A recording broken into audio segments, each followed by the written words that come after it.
There's a book that the right wing has held up as their main intellectual argument for their worldview, and I think it's fascinating and worth diving into. Now, I know just based off of that, it seems like it's a very broad thing I'm saying here, but let me give you some more specifics. Charles Murray is the author of a book called The Bell Curve, which attempts to link race and IQ. Well, he released a new book last year that goes even further than that. The book is called Coming Apart: The State of White America, 1960 to 2010. And his argument is that economic inequality is due to the fact that the poor in the United States have left traditional values of religion and marriage and hard work, and they're just dumber, and that the rich have embraced those values and that they work harder and they're just smarter.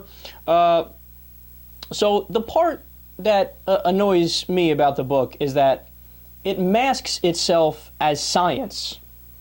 So the conservatives jump right to we're the ones that are facing the cold hard facts. You're the ones that are denying the facts, guys.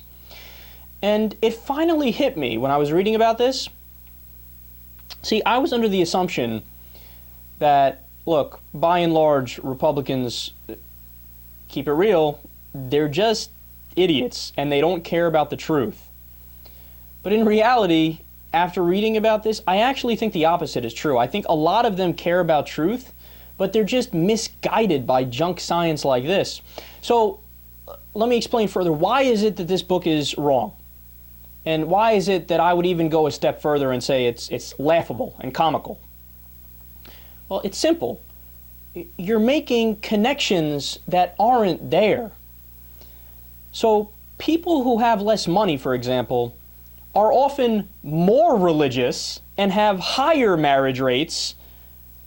So by the book's own criteria, they disprove their own thesis. Because if that's really your benchmark, oh, if people get married and if they embrace traditional values, then guess what? They're going to succeed. Well, then how do you explain the millions and millions of poor people who do embrace those traditional values and they don't get anywhere in life? To me, that's enough right there to say, all right, you're next. Move on to your next argument because this one is weak as hell. But when they try to tie money to intelligence levels, I mean, think about how many things that disregards. No, it really is staggering. That disregards nepotism, which is a huge factor, personability. Oftentimes, we all know this, and a lot of times from personal experience, the dumber, smoother talker will just flat out beat out the smarter, more qualified candidate for a job. Biases of any employers, access to education, access to high-paying jobs, acceptance that the society is just and it's even worth going through the rat race of life. I mean, look, it's so easy to imagine. There's plenty of brilliant people that are stuck at jobs where they're making minimum wage or a little bit higher than that, or they're unemployed because they say, you know what, fuck it, this system's rigged anyway, I'm not going to do it. But the thesis of the book just writes them all off and says, no, well, they got to be an idiot. Why? Because they're not making money.